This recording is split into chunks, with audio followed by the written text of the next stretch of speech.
You are some of the few people who are still in Sonipat and waiting to escape in the next several days. So thank you for being here. We are very delighted to welcome all of you to this distinguished public lecture. As some of you are already aware, we have a very distinguished delegation from the Seattle University, comprising of the president of the Seattle University, Professor Eduardo Penalvar, who is about to deliver the lecture. But we also have the Dean of the Business School of Seattle University, the Dean of the Law School of Seattle University, the Dean of the College of Engineering, as well as the Associate Dean of the Business School, all of whom are here. We've had extensive conversations and are in the process of implementing many aspects of the Memorandum of Understanding that we already have with the Seattle University. There are these discussions, I believe, will be creating fantastic opportunities for our students and faculty, both in terms of student and faculty mobility, but also in terms of knowledge creation and academic research, and potentially future joint research grants and publications and conferences and many other aspects of institution building. So I am very grateful to the entire Seattle University delegation. I had the privilege to be at their university just several months ago, and I believe that this is going to be a fantastic opportunity for several of our students. Now we are here to discuss and deliberate and have the opportunity to hear Professor Eduardo Penalvar on the theme of the distinguished public lecture, academic freedom and the future of universities. Now, of course, for all of us who are in India and around the world, this is something that we are very consciously protecting and have responsibility to protect itself. But the heart of academic freedom, at least in the Indian context, is very much ingrained in our historical and civilizational tradition, both in terms of the kind of political and civic culture that we have developed over the last several centuries, but also it was given legal and constitutional shape through the Constitution of India, both in terms of the ingrained provisions of freedom of speech and expression, but also the role of the courts in India, which has constantly worked towards protecting the freedom of speech and expression in all its forms and manifestations across all institutions.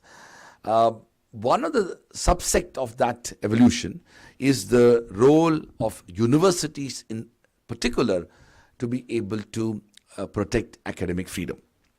As we know, one of the larger responsibilities of universities is to speak truth to power.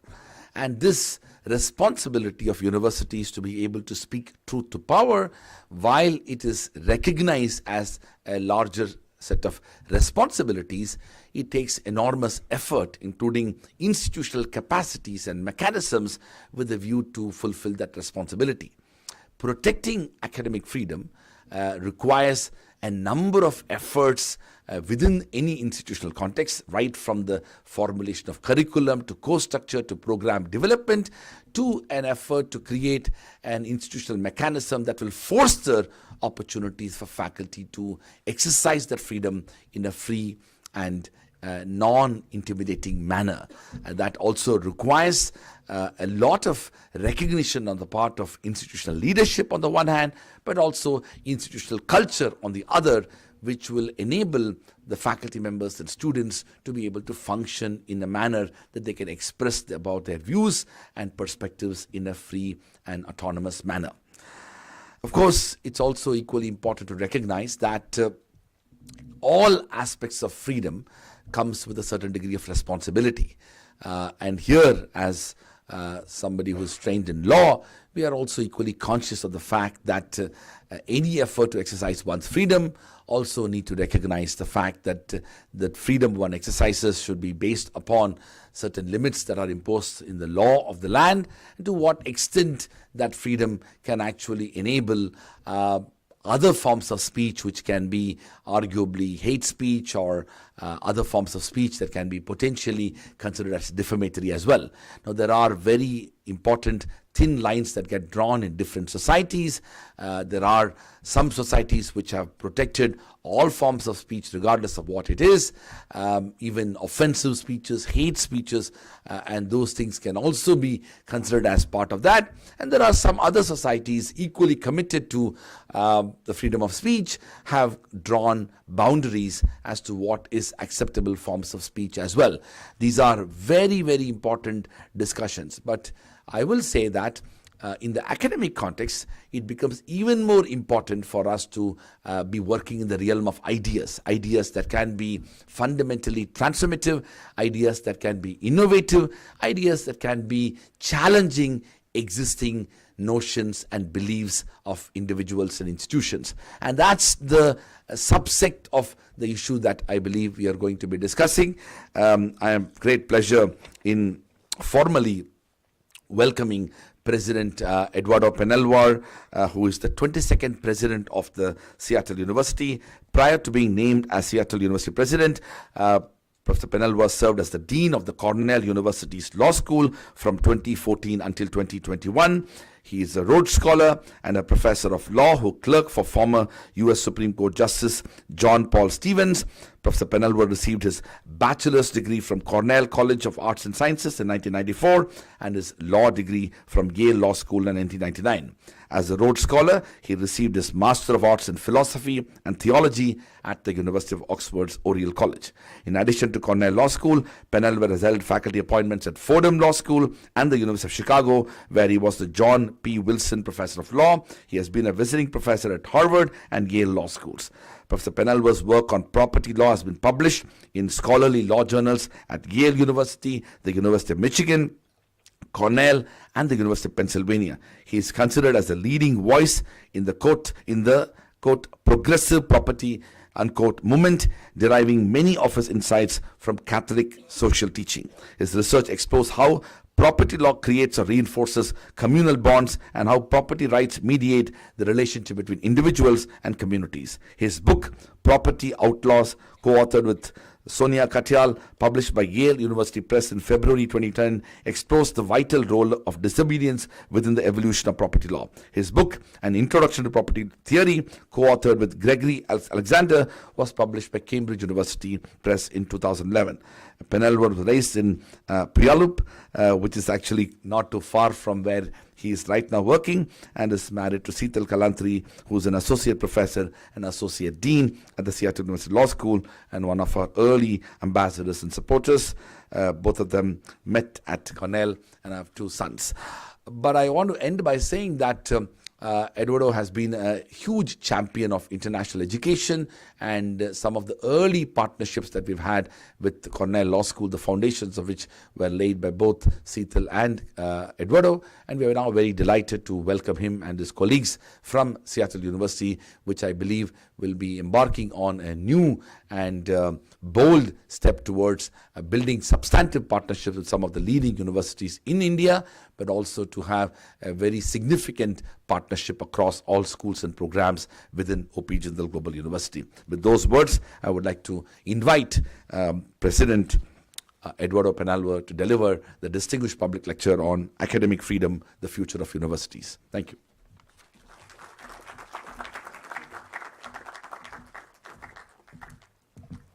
Thank you. So wonderful to be here. I haven't been back on this campus in about 10 years, and it's just unbelievable to see how it continues to grow and thrive. And I'm just really excited to be part of that. I feel like Vice Chancellor Kumar could deliver this lecture without notes more eloquently than I will.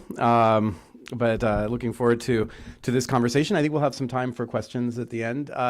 And I'm going to be speaking very much from an American context because that's what I know. So I know that academic freedom is a global issue and one that has different valences as we move around in different academic cultures and political contexts. And so I not meaning to comment at all on Indian politics, or happy to engage with you in the question and answer to the extent that I can offer any insights. But really speaking about academic freedom in an American context, which is interesting and challenging in its own ways. And hopefully there are lessons there that you will find relevant and interesting in your own context. And, certainly as an administrator in the United States, for the past year and a half, I've been the president of a university, but before that, as a dean, it's something that I get asked about a lot. I get asked about both freedom of expression on campus and academic freedom, maybe more than any other question. Actually, the question I get asked more than any other question is, why would anyone want to be an administrator? But after that, the most frequent question is around these questions of freedom of expression, freedom of speech, and academic freedom. And for many people who are asking the question in our context, the question really serves as more of a stalking horse for a question or a belief that higher education is just too liberal. And that belief is not a new one. But even if the belief that higher education is too liberal is nothing new, I think in the American context, the decision to kind of robe that question in a concern about freedom of speech is something that is more recent and seems to have been, from the perspective of the last 18 months or so, opportunistic. Historically, the more typical response to the view that higher education is too liberal has been to call for the express suppression of excessively liberal voices on campus. In the late 1950s, the University of Florida, thank you, that's great. The University of Florida established a committee called the Johns Committee, which was named for a Democratic state senator, Charlie Johns. And its task was to investigate faculty at the University of Florida and other public universities in the state with the goal of rooting out and excluding from the university faculty who were homosexual and communist faculty. And really any faculty they viewed as too far to the left, and that included for them faculty who supported racial integration. And several leading, at this time, several leading cases on freedom of speech from the United States Supreme Court came out of this context and involved the U.S. Supreme Court striking down efforts from that era to prohibit communists, especially from working on university campuses. And I think in real time now, over the past year or so, maybe year and a half, we're seeing conservative critics of higher education in the United States reverting back to that historical pattern, not necessarily focused on communism this time. Conservatives in the United States are now actively promoting bans on so-called critical race theory, with the express intent of suppressing a broad category of academic freedom about a vitally important topic in American political life. In September 2020, the Trump administration started things off by banning any training within the federal government relating to critical race theory, and they called it anti-American propaganda. The Trump administration described or defined critical race theory as a school of thought dedicated to the view that the United States is inherently racist and evil, that white people are inherently racist or evil. Now, I don't know how widely used that term critical race theory is here in India, but if in reality, the term really describes a broad body of scholarship that originally began in American law schools in the 1980s, but it is now influential really in a number of other disciplines in the humanities and social sciences. Critical race theorists grapple with questions around how racial hierarchies function through seemingly race-neutral social and legal structures to perpetuate the subordination of certain groups even in the absence of individualized or organized discriminatory intent.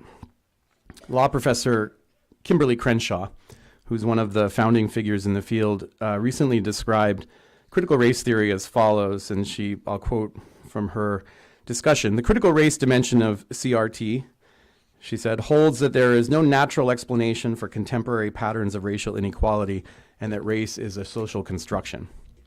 And the theory part of CRT signals that the project looks beyond the important but limited scope of bringing lawsuits.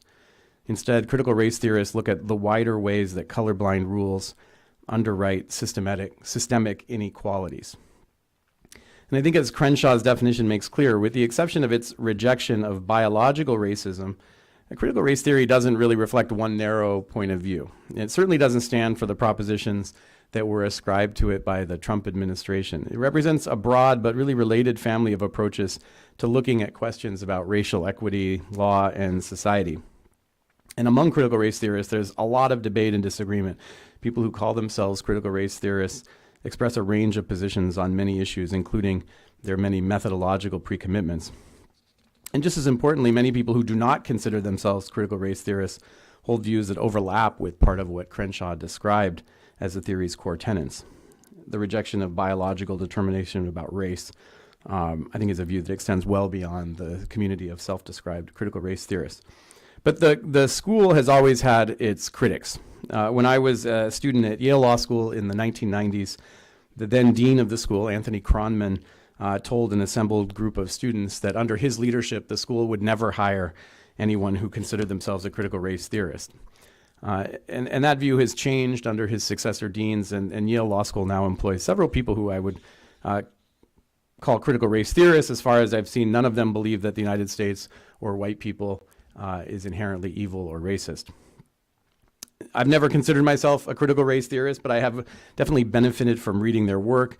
One element that I've found to be particularly useful is this idea of structural racism.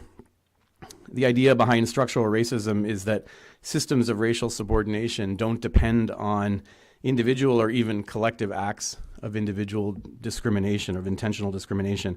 Instead, they can be coded in very neutral practices and institutions that operate to the disadvantage of certain groups who've historically been on the margins of society. And I'll just offer an example from my own field of property and land use. Until the middle of the 20th century in the United States, intentional racial discrimination in private housing markets was both legal and pervasive. Racially restrictive covenants excluded especially black people, but more than black people, from owning homes in large portions of American cities. So by some estimates, covenants excluded black people from 3/4 of the land in the city of Detroit and over half the land in the city of Chicago. And compounding these restrictive covenants was the federal government's practice of defining neighborhoods where black people and immigrants lived as poor credit risks. And this is a practice that came to be known as redlining. I don't know if that's a term that you've heard used here. It continued to be a practice well into the years after World War II. Mortgages in those neighborhoods were not eligible for government guarantees, which was a form of government subsidy. And this meant that the home loans that were available to residents in those neighborhoods were either very high interest rates or the loans were simply not available at all. And so redlining became a kind of self-fulfilling prophecy. By restricting black households' access to affordable credit for home ownership or home improvement, it led to the deterioration of credit-starved, predominantly black neighborhoods. And then government insistence on racial segregation in housing built with federally guaranteed loans meant that new suburban developments in the United States after World War II were uniformly white, with black Americans trapped in deteriorating credit-starved, racially homogeneous neighborhoods. Racially restrictive covenants were held to be unenforceable by the United States Supreme Court in the 1948 case of Shelley versus Kramer. And intentional discrimination in housing markets became illegal in the United States in 1968 with the enactment of the Federal Fair Housing Act.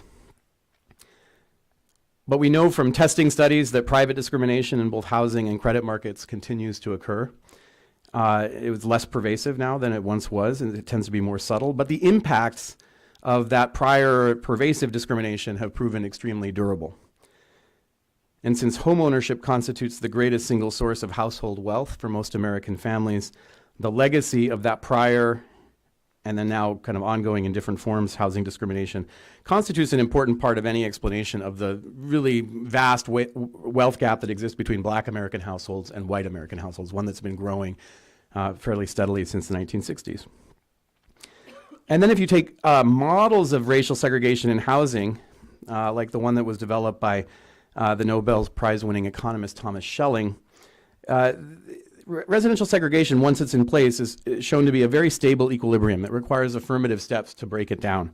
And unsurprisingly, given our history, our urban landscape continues to be characterized by a great deal of it in the United States. And contemporary studies demonstrate that residential segregation has very measurable negative outcomes for black households.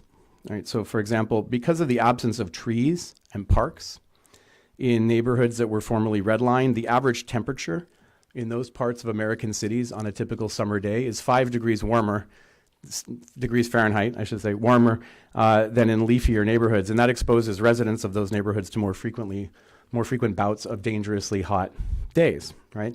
And residential segregation combines in the United States with other neutral practices, such as zoning laws, to perpetuate unequal access to high-achieving schools, to well-paying jobs, and to other vehicles of economic opportunity. And most of these causal mechanisms, right, operate without any explicit reference to race. They work by locking in the impact of these prior race-conscious actions and policies. And if these sorts of structural inequalities fell on a powerful or influential group, they'd be addressed, right? But they don't. They fall on a group that was, on the margins, and because of that, they're allowed to persist. And this is what critical race theorists empirically would predict, right? So now, for the past few minutes, I've been making a series of kind of empirical claims about causes and consequences, and those claims are contestable and falsifiable, right? You can test them, you can measure them, you can dispute them. And that's to say they're exactly the sorts of assertions that are the appropriate subject of academic study, discussion, and debate. That's what universities are for. And so the idea of using the power of the state, or I should say the power of university administration, to ban one particular line of thought about these vitally important social phenomena is antithetical to our work and to academic freedom and to the freedom of speech on campus properly understood. If a theory is wrong, then it will succumb to a better one eventually, right? The entire academic enterprise is built on a faith in that proposition, and if we don't believe it, then we should just shut our doors. We have no business being in the work of higher education. But contemporary efforts in the United States to silence critical race scholars are not really about disagreement over an academic theory or about the merits of concepts like structural racism. I think the proper response to disagreement over an academic theory is to marshal evidence and arguments against it, right? Not to try to ban the expression of the theory.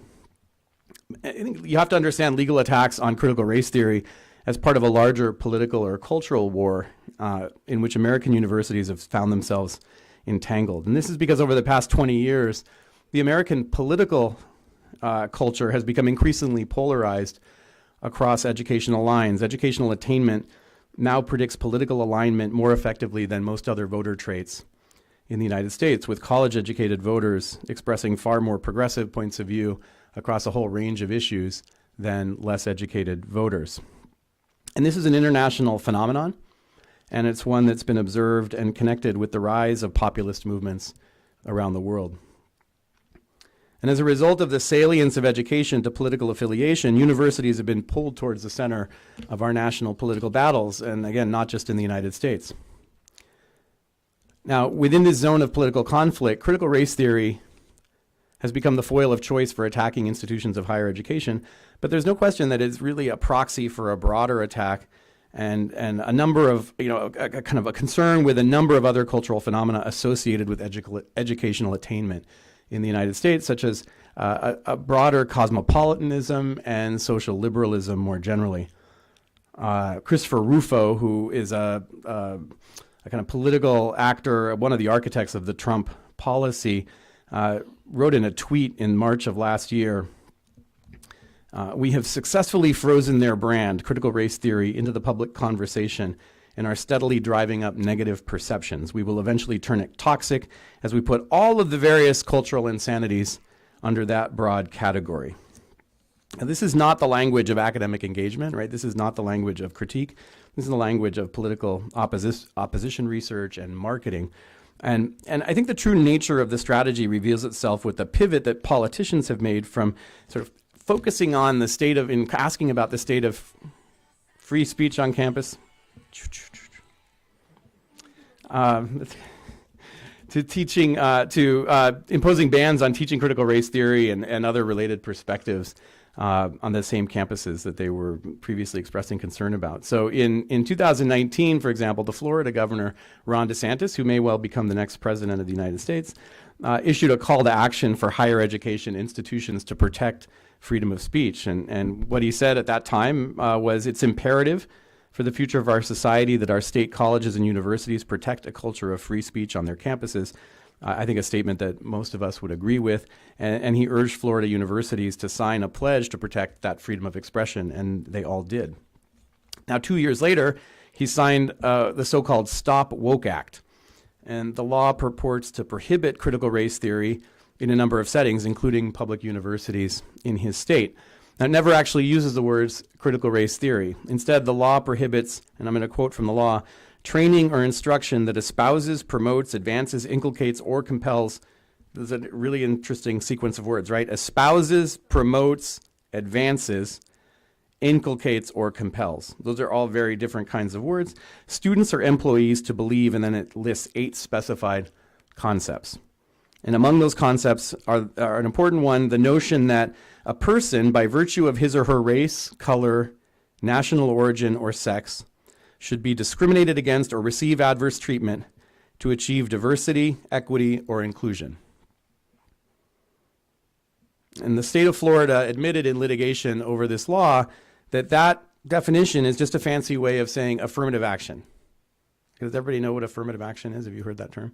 Affirmative action, system of racial preferences, right, in admissions or in hiring. It's been permissible in the United States now for really going on 60 years. The policy that a university might employ certain racial preferences in hiring or admissions to achieve diversity among its faculty or in its student body.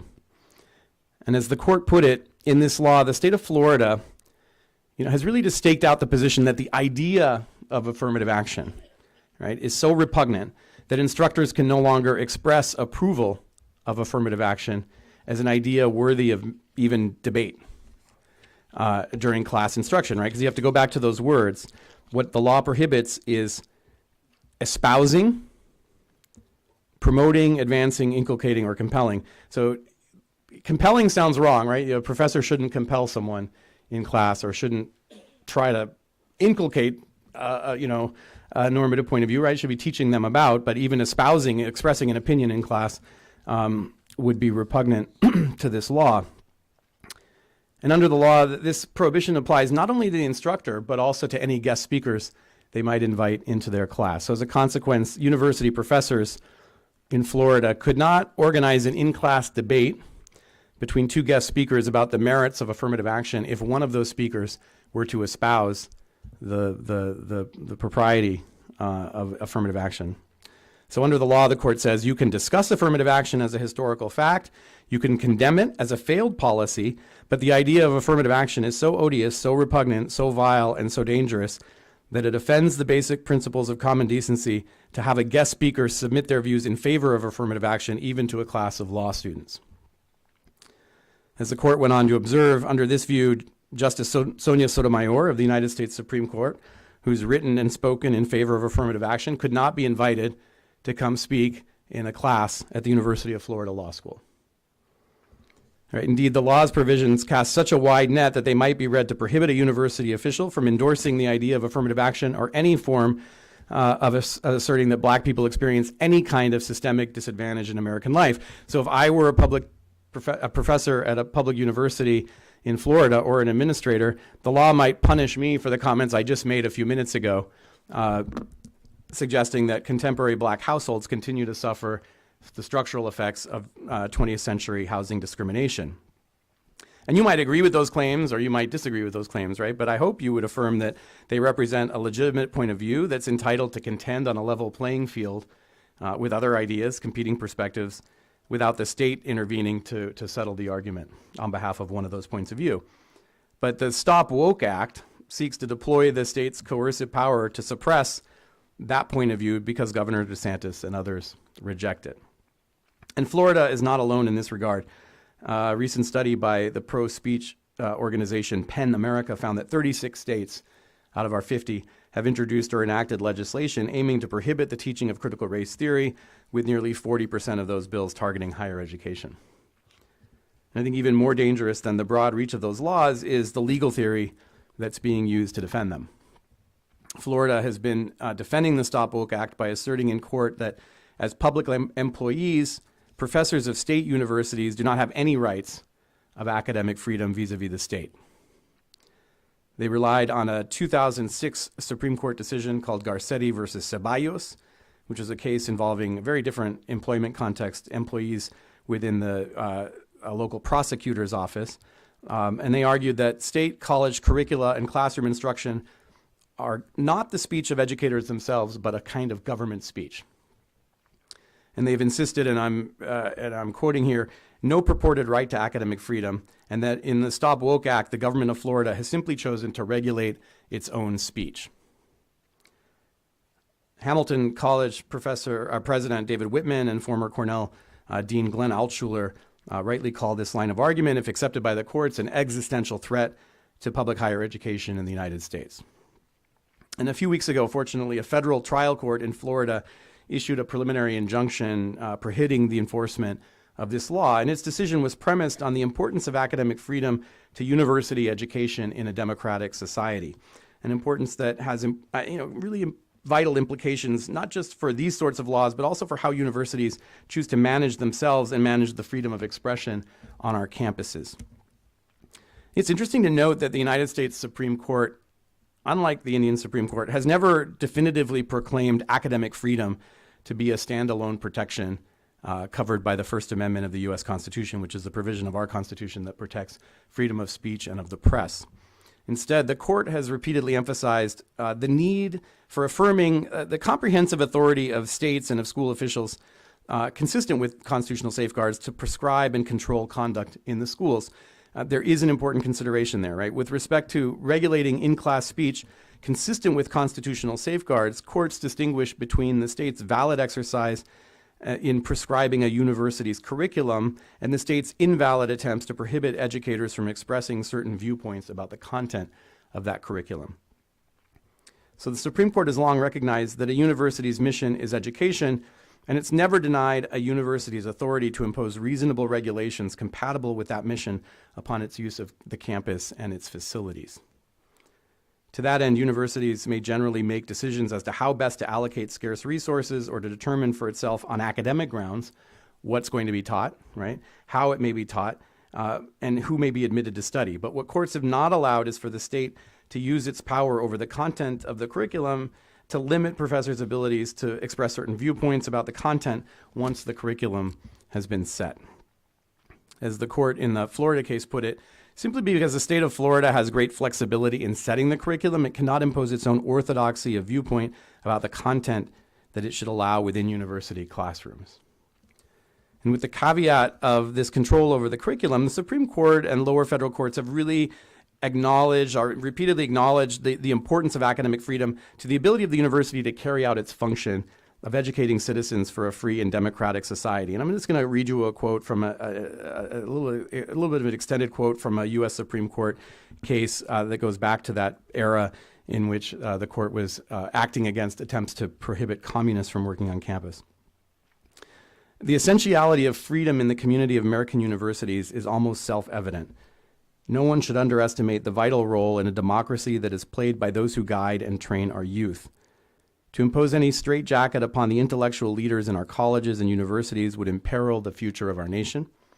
No field of education is so thoroughly comprehended by man that new discoveries cannot yet be made. Particularly is that true in the social sciences, where few, if any, principles are accepted as absolutes. Scholarship cannot flourish in an atmosphere of suspicion and distrust. Teachers and students must always remain free to inquire, to study, and to evaluate, to gain new maturity and understanding. Otherwise, our civilization will stagnate and die.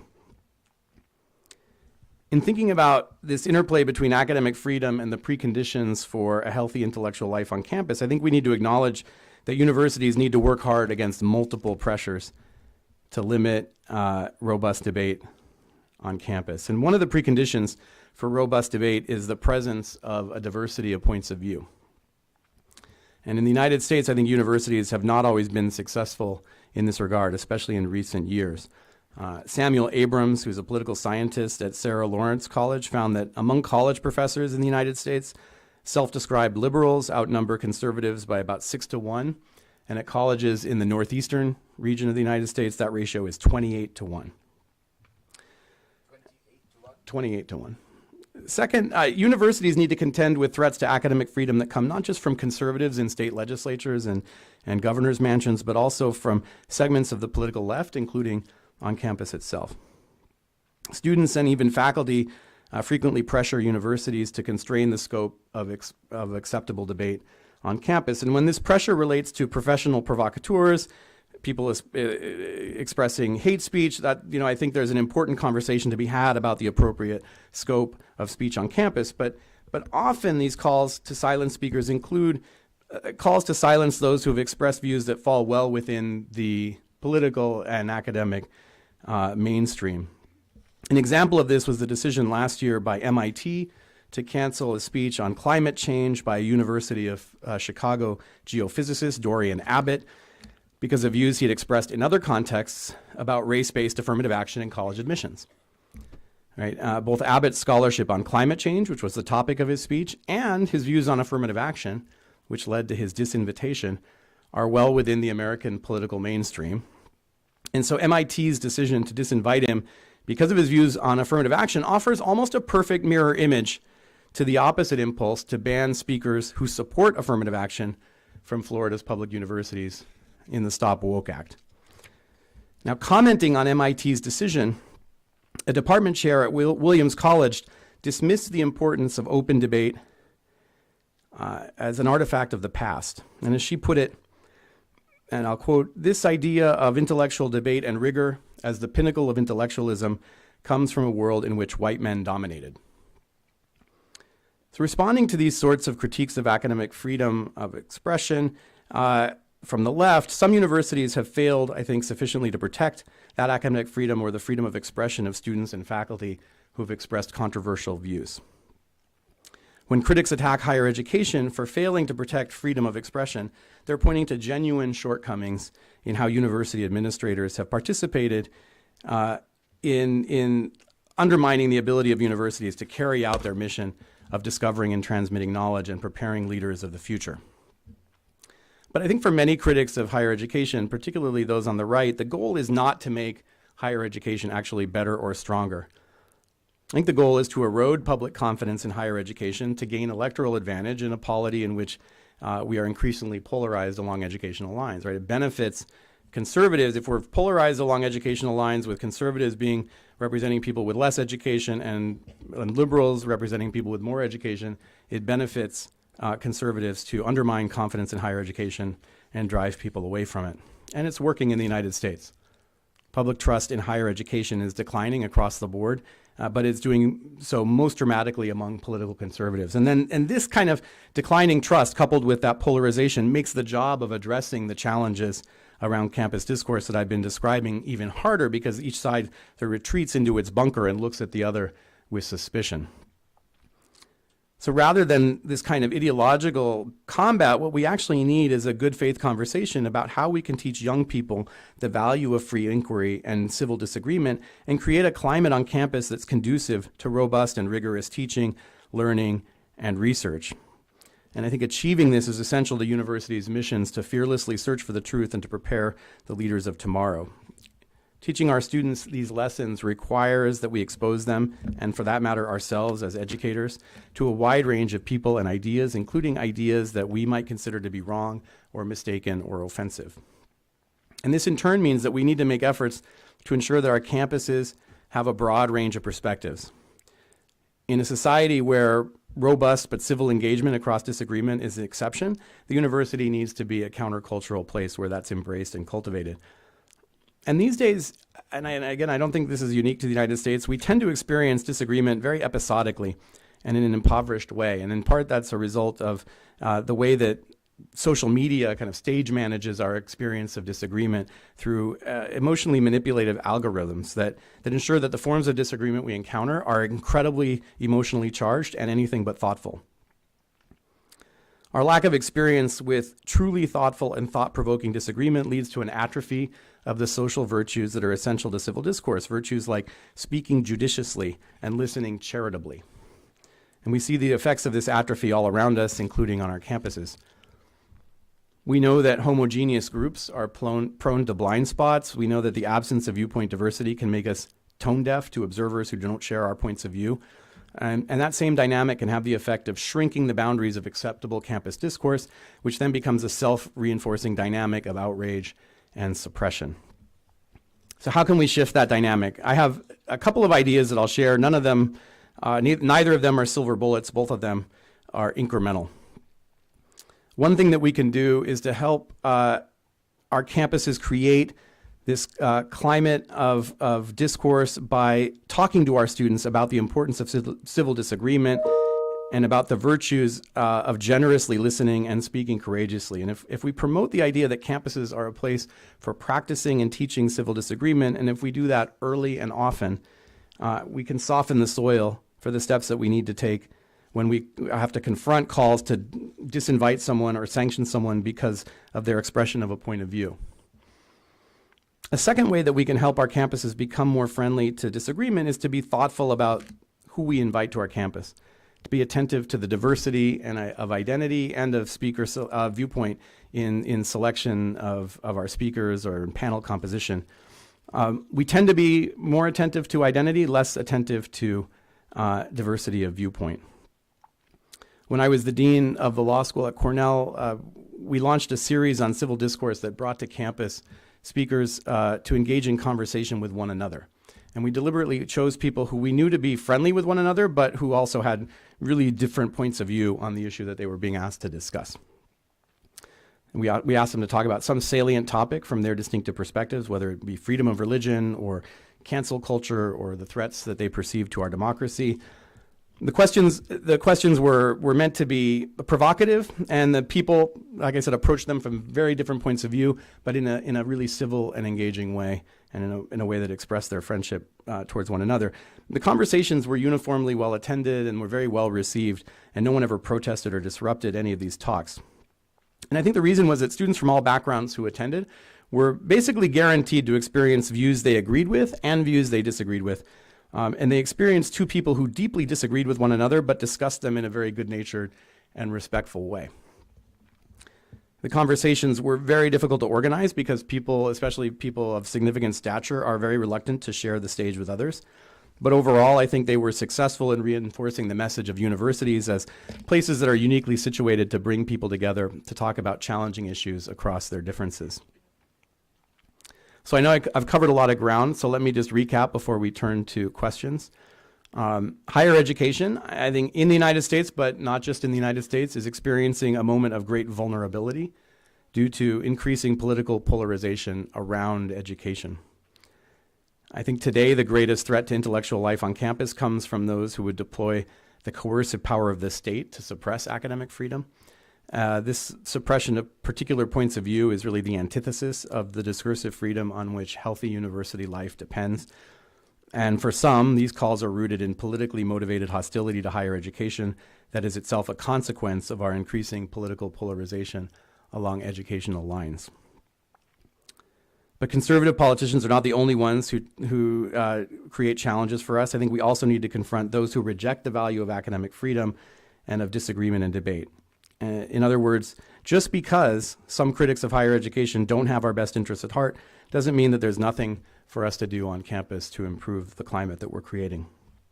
To educate effective citizens, to prepare our leaders of the future, we need to foster a robust culture of academic freedom on our campuses, to teach our students about the broad range of perspectives that they'll encounter in their civic life.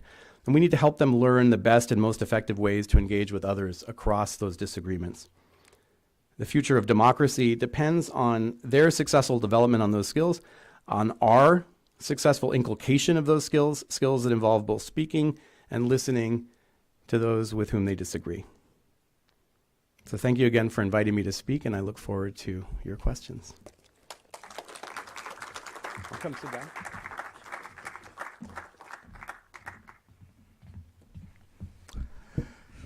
All right, speak judiciously and listen charitably. I think it's such a very comprehensive tour de force on the evolution of academic freedom, but also some of the huge challenges that universities are facing in relation to actually creating and fostering an environment that protects academic freedom.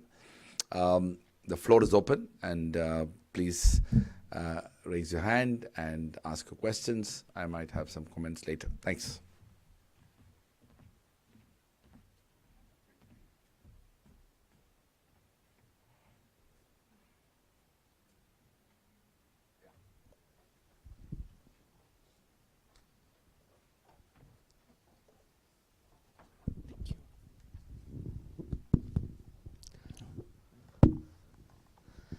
Uh, thank you, Professor, for the detailed lecture, and it's an interesting take for a student or a faculty member at India to look at how American institutions are facing similar issues. I could draw parallels with the politics and the academics, the tussles that happen here.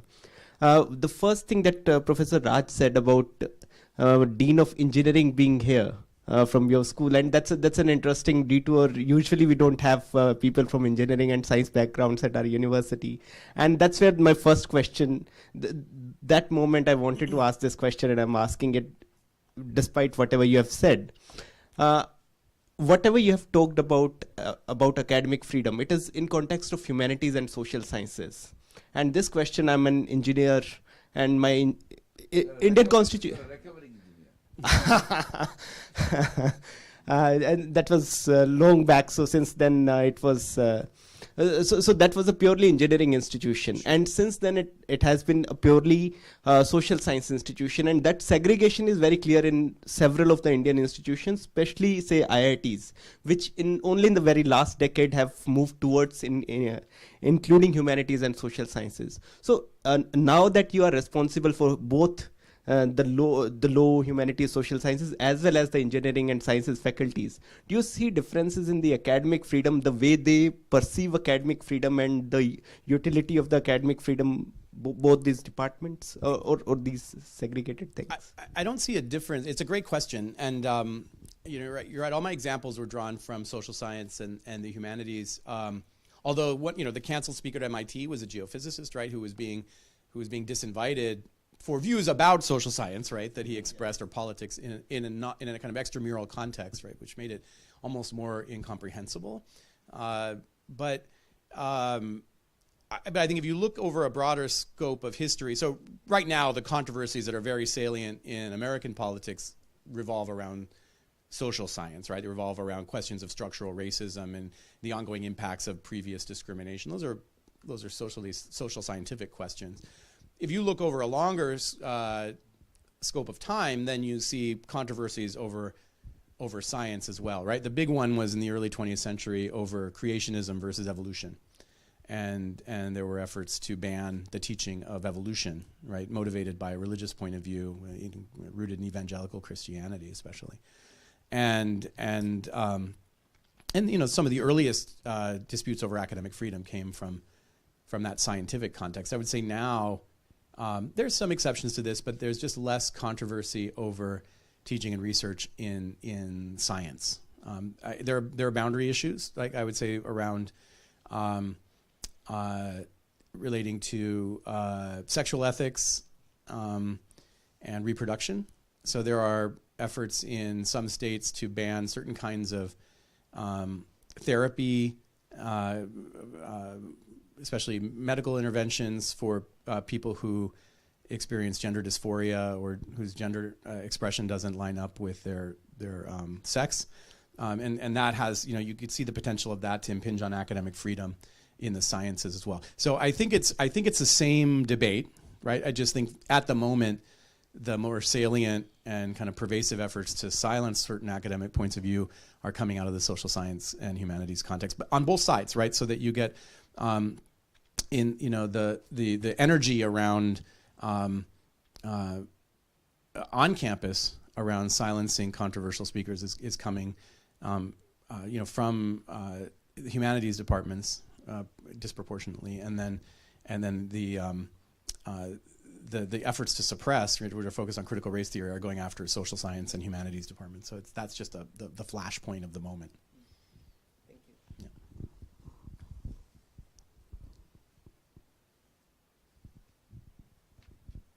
Yeah. Thank you, Professor, for giving us this American kind of a view of academic freedom.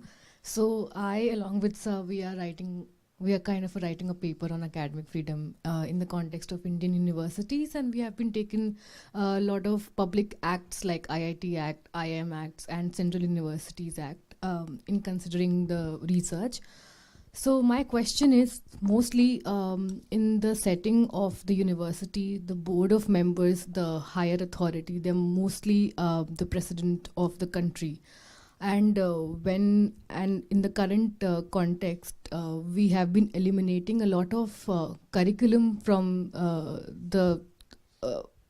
from the university that we have been teaching. From it has been an history where a lot of curriculum which has been in the debate for a long time has been eliminating from last quite years. So what are your views, like, when we are building the future of the universities, and we will be teaching a set of curriculum, not taking any of the things which have been in the debate? What is the future in that sense then? It's a really interesting question, because I described that U.S. Supreme Court case law that sort of distinguishes between the appropriate use of state power to determine what falls within the curriculum, right? Like, if the university wants to create a school of agriculture or something, it's going to determine that these are the topics that will be addressed within that state university and not others, right? Or an engineering school, IIT. We're going to create an engineering school, and we're not going to teach English and history in that engineering school. And that seems to be, the Supreme Court, I think, has staked out the position in the United States that that's well within the state's power to just determine where its priorities are going to be in spending its money on higher education. And I think it's hard to draw lines. It would be hard to say that that's wrong, I think. But I think what that points to is the importance of a pluralistic system of higher education, right? That's not entirely dependent on state funding. So the existence of institutions like Jindal Global University, right? You need a healthy mixture. If you're going to have academic freedom in a democratic society, you need a really healthy mixture of state and private institutions, because the state is going to always reflect the priorities and values of the state and of the majority. And that's, that could be a problem if that's all there were, right? And this is why market institutions and private mediating institutions and communities are really important to the health of a democratic polity, right? You don't want everything to be under the control of the state. You can't sustain a democratic society when that happens, and one response to that is to be able to organize privately, and that's what you've done here to a remarkable effect, right? And that's not, I know that's more recent in the history of Indian higher education, although there are a number of longer-standing Catholic institutions in the country as well, including the alma mater of your vice chancellor. So there have been but now it's growing, right? And the scale of private institutions here is growing, and I think that's a healthy response to the concern that the state, will really kind of channel just one narrow point of view of what higher education is about, or use its power over the curriculum of higher education to suppress inconvenient debates, right? That tend to crop up in areas that prove problematic from the state's perspective. But one really sound response to that is the possibility of private higher education. And that's something, we need to remind ourselves of in the United States as well, although we have there a much longer history of really healthy and robust private universities. Yeah, one of the things I think, I suppose her concern is, if I understand your question correctly, is more in relation to how certain attempts are being made towards a revisionist sense of history, and certain chapters and books are being removed or revised. And this not, by the way, it's not happening only in higher education, it's happening in school education too. So now that is definitely a problem, and I think it needs to be resisted, and definitely and also the problem becomes much more serious because of the fact that these things were established forms of curriculum over a long period of time, and suddenly there was an effort to change. Now, one of the things which I should, and that's a question to you as well, Eduardo, is that I also see this as a part of a kind of a backlash that's emerging in India, where for a very long time, the dominant discourse in academic institutions were led by the left and the far left. And there was absolutely no space that was available for alternative political viewpoints and perspectives that could even emerge out of these institutions. You gave a data point that American leading institutions also have a dominated number of people who consider themselves liberal and left and all of that. My question to you is that how does a university create space for that different views and perspectives consciously? Because this cancel culture that we have seen, in some ways, this cancel culture has been prevailing in India for a very long time. It happens not any cancelling. In the first place, it can't even happen in some of our leading universities for a very long time, and all of us know some of the names of the universities. It's impossible for any person who is remotely in the right to be able to come and give speeches or have talks or come for lectures and things like that. There's no chance for them to be invited. Forget after inviting, cancelling. And you giving me even more shocking information that MIT type institutions are doing this. So what should university leadership and universities do to forge an inclusive culture? Because this extreme form of ideological engagement is now seeing a backlash in India, whereby other forms of ideology is replacing what used to be prevailing. Either ways, it's bad for academic freedom. Yeah, I mean, I think there are two parts to the response, and I misunderstood the question, I guess, but certainly what you're describing as this sort of imposition of a point of view within the curriculum is something that the American courts have in the public university context clearly ruled out, and for universities, right? When you get down to younger children, it's a little more complicated. But this question of how to even get started is a challenging one. I think part of the answer, so there are two parts. One part is certainly the pluralism, right, of higher education. So if you think higher education is too liberal, you can create your own university that has a more conservative point of view, and people have done that. There's Hillsdale College, which is in Michigan, I think, is a explicitly conservative university. It attracts a lot of funding from conservative donors. They have so much money. I get this mailing from them once a month. I'm not sure how I got on their mailing list, but they're very conservative. I always read them just because it's sort of interesting. That sometimes they get my blood pressure up, but they're. I wish I had those kind of resources to send a mailing around like that.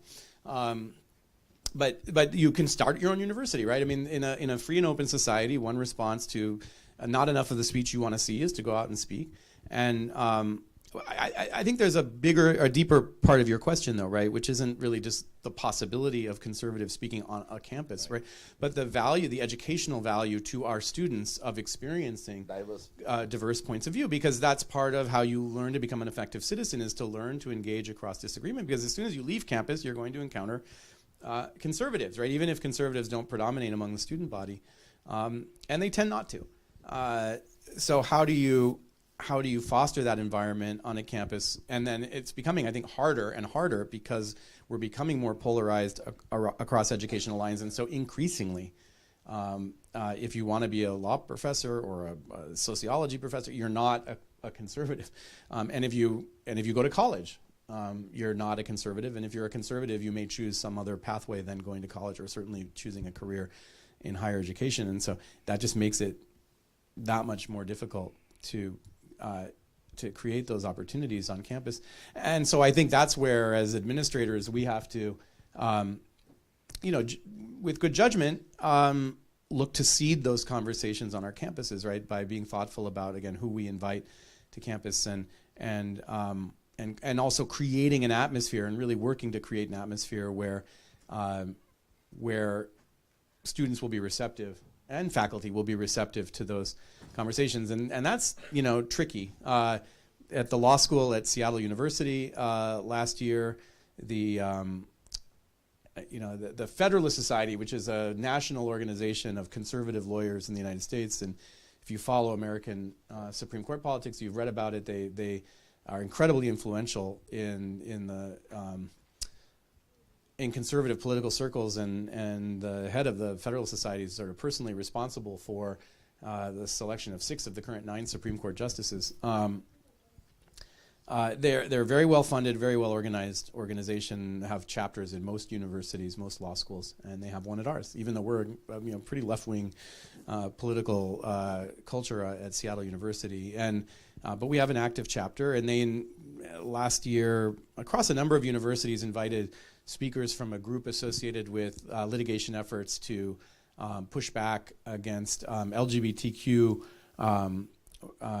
rights of access and on religious freedom grounds. So there are a number of cases that have come up in the United States where, for example, a same-sex couple wants to buy a wedding cake, and the baker doesn't want to sell them the cake, and then the baker gets fined or brought into court for violating anti-discrimination laws, and then asserts that they are entitled to engage in this discrimination because of their religious freedoms. You get this big clash of constitutional rights and civil rights, and the courts have, for the most part, I would say, favored civil rights in that context, but not without qualification. But this group is, litigates those cases on behalf of the bakers and the florists and all this.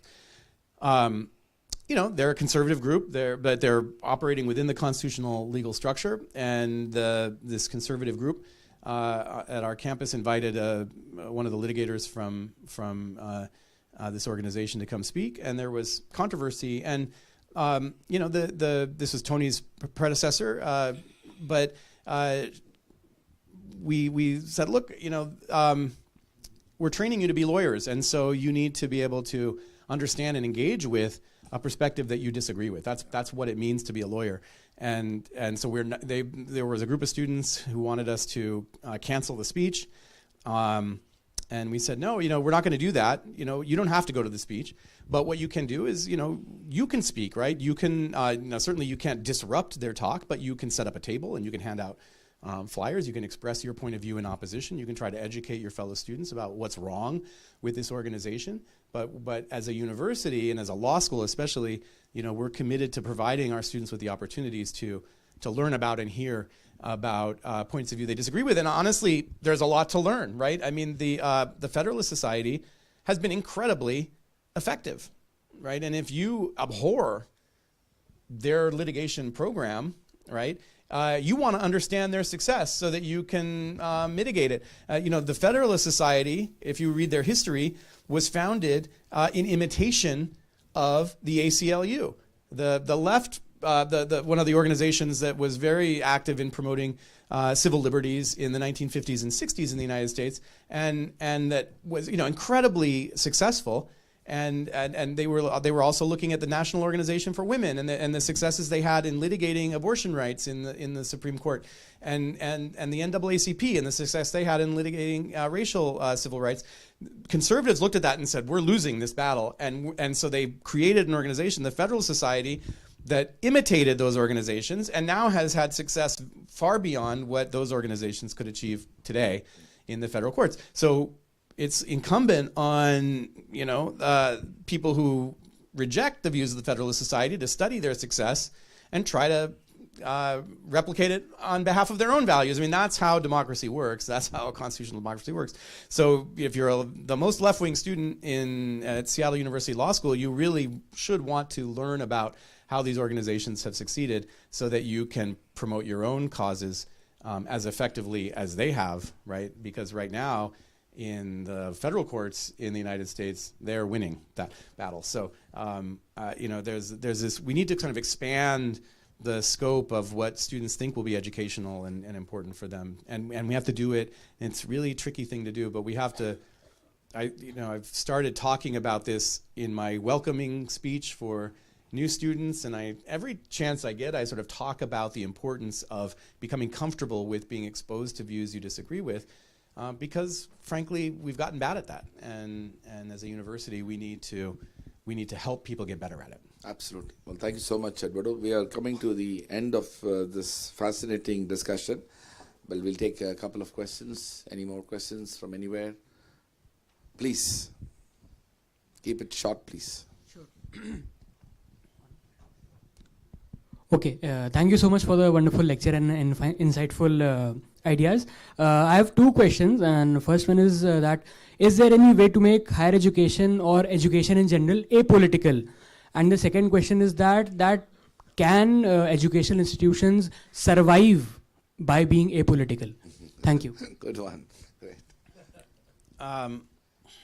Define apolitical. Yeah, I think it's very tricky, and I don't know that that's a viable strategy, right? I mean, we are political animals, and education has a political dimension to it. I think one reason that, and there's some interesting social science on this, but this is my view. One part of why, it's not the whole story, but one part of why educated people express more progressive points of view on a number of issues is the nature of the university community, right, which is distinctive. So if people who have attended a university in the United States express more progressive views on race than people who haven't, part of that is that if you look at the political geography of the United States and the racial geography of the United States, one of the only places where you see stable populations of white and black people living together is on a university campus. Right? We're a pretty segregated society, and there are very few examples of stably integrated neighborhoods. But universities, you can think of them as a stably integrated neighborhood. Now, one thing we know about racial attitudes is that they're often rooted in ignorance, and so the people who are exposed to people of different racial backgrounds will develop more progressive attitudes towards race. Right, but it doesn't happen very often in our society, except on campuses, and so people who have come through campuses tend to. That's a causal claim, right, and people can dispute it. But I think there's some support for it, right? That there's a selection bias, right? There's a selection bias in which people who already have progressive points of view disproportionately go to the university. But there's also, I think, an impact of life at the university for your kind of later.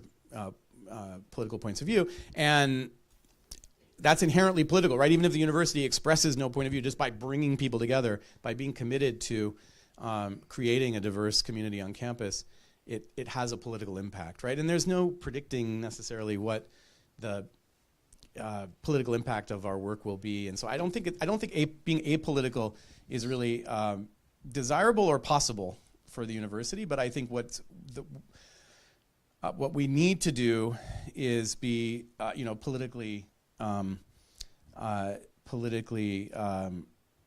tolerant and capacious, right, in how we live out our mission, and that comes with all kinds of challenges. But hopefully, if we can succeed at that, it will help make the institution of higher education less of a political lightning rod. But that's going to be the work of many years. It's not where we are right now in the United States, and I think to a certain extent around the world.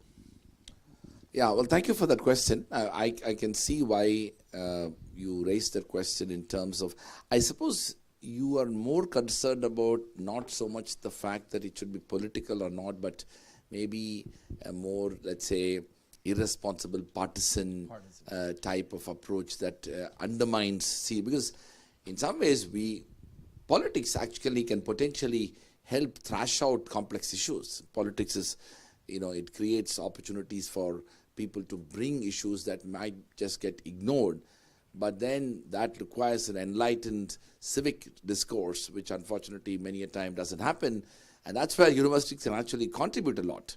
One of the things what Eduardo's lecture clearly points out is that how much this whole debate surrounding space at times is not equally positioned, and it ends up becoming biased and prejudiced among certain politically leaning individuals and institutions, and in that process many others are left out. And to be able to be tolerant about views that are uncomfortable, something that we see all the time on campuses, right?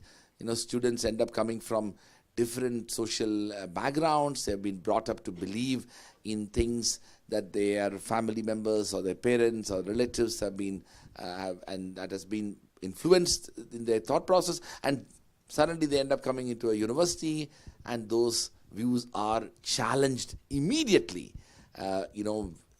so much of, and we face that in this campus a lot. Our students come from different socioeconomic backgrounds, and they end up developing lots of biases and prejudices when they were growing up, and then suddenly you have, our teachers in classrooms and out there in the campus ecosystem, they are both hearing and seeing things that were fundamentally, different from what they were told before. And it is those moments when institutions have to create those spaces for those views to be out there, and even students to disagree and have an alternative view about it. Unfortunately, at least in the Indian context, Eduardo, I must say that historically, these spaces were dominated by the left and leftist politics, and in which other forms of views and perspectives simply were not even allowed to, happen. I want to build on something, and I'll leave you with that. This whole issue of engineering and STEM. One of the difficulties that has dominated university spaces in India is that, by and large, there is greater consensus among kind of debates and discussions that happen in engineering and technology-based institutions on the one hand, as opposed to humanities and social sciences. So the question that I have for you is that humanities and social sciences people and institutions will contest and figure out what is the right thing to do. But how do we bring in the engineers and the doctors and the medical colleges and engineering institutions to meaningfully contribute to the social discourse? Because what ends up happening, very unfortunately, is that those institutions are somewhat completely out of that discourse, and some of them even believe it's an absolute waste of time and energy and resources to even have such a discourse. We take an enormous effort to, whenever we talk about the liberal arts and social sciences and others and humanities in particular, we say that, engineers and those who are in the STEM disciplines may be able to, actually work towards building an atomic bomb, but humanities and social sciences will help you ask the question whether you want it in the first place. And those two views need to be brought to the discussion. No, absolutely. I mean, I think that's speaks to the wisdom of what you're doing here, and I would also tie that to the Jesuit model of education, which is really holistic and interdisciplinary and requires, so at Seattle University, our STEM students have to take philosophy and theology as well, not like Catholic theology, but they have to study systems of belief and philosophical traditions, because we think that exactly that kind of understanding is important to ground scientific discovery and innovation. And that's been the model of Jesuit education for 500 years, that it really is requiring people to understand the human experience and the human person as a whole, and not just through narrow technical lenses. And it's, you can't, so my own view is, you can't stop the state from building a university that doesn't require that, right? But you can build a university that does exhibit that intuition, and I think, that's an argument for adding STEM at Jindal, right? And training engineers and scientists who are then required to take some of your humanities courses as well. And I would actually argue the flip side of that we want humanists to be technically sophisticated, right? I think you can't be an effective citizen today if you don't understand technology and the impact of technology. And so that's an argument for a comprehensive university where people are engaging with each other, not just across political disagreement, but across disciplinary boundaries as well. And again, a university is a unique place where that can happen. It has to happen by design, and and that's an argument for a pluralistic system of higher education, where that's fine. If you want to offer that impoverished version of education where it's just engineering and this is seen as a waste of time, we're going to offer a system of education over here where we're creating more ethically grounded engineers. And what we hear from employers is they want that. They want engineers who can grapple with ethics, who can understand the implications of some of the technical innovations that they're being asked to create, right? Because ultimately, we have to live with this technology. Well, absolutely fantastic. This has been an amazing, beautiful lecture and conversation. So I want to, before I request Professor K.K. Pandey to propose a formal vote of thanks, I want to especially thank Professor Eduardo Penalvar for delivering this comprehensive, distinguished public lecture and to give us shared insights of the US situation, and also for all of us to collectively engage in this conversation about an issue that will occupy all of our attention for a very long time to come, especially when the political contestation surrounding the big issues of our time remain dominant, and academics cannot become intolerant about the issue of protecting those spaces, regardless of whether those issues or views are in line with their own thought process. I want to thank Professor Maushmi Mukherjee, the Joint Director of the International Higher Education Research and Capacity Building, the Office of Doctoral Studies, Professor K.K. Pandey, and all our students. Many of them come from the doctoral program who are present here for accepting this invitation. KK, over to you to propose a vote of thanks. I want to just thank you, Raj, for inviting me, and all of you for coming. I was notable spatially. If this were at an American university, this whole section would be empty and everyone would be crowded at the back. So I'm really impressed. I don't know what's going on in that corner over there, but that you all came down to the front. And then the other thing is, when it was time for Q&A, it would take like 5 minutes to cajole people into asking a question, and you all jumped in right away. So I commend you on being just such a great interlocutor in this conversation. So thank you for coming, and thank you for inviting me. Thank you, Professor. Thank you very much for this wonderful insights and talk. I was looking at the way you have started out. I was looking your name start, education, the EDU is there, and pen is also there. You try to put it forward that how it is actually important to give this academic freedom. Yes, you highlighted that this freedom can be, their freedom leads to biases also. And definitely, it's a good question which is being asked by Deepak, that how the engineers and social scientists, they are working and doing together. The point which you have mentioned, I am highly thankful to you for giving this thought, food of thought, and an example which has been created here in the law in India that has been done by Professor Raj. That's an example of creating university and system, how academic freedom can be utilized in terms of creating a system which can actually take a part for a lot of things. So I'm highly thankful to you for visiting and for delivering this distinguished talk for all of us. We are looking forward to join hands together for more meaningful exercises in terms of research and of the development. Our PhD students, many of them, they are here and they are having a lot of questions. I can see that many of them, but I think because of the lack of time and paucity, we request you that if you have any question further, definitely you can write it down and definitely we'll answer. But on the behalf of our university, OP Jindal Global University, on the behalf of our IHD and on the behalf of our ODES, we are highly thankful to you, Professor, for spending time and delivering your talk. Thank you very much.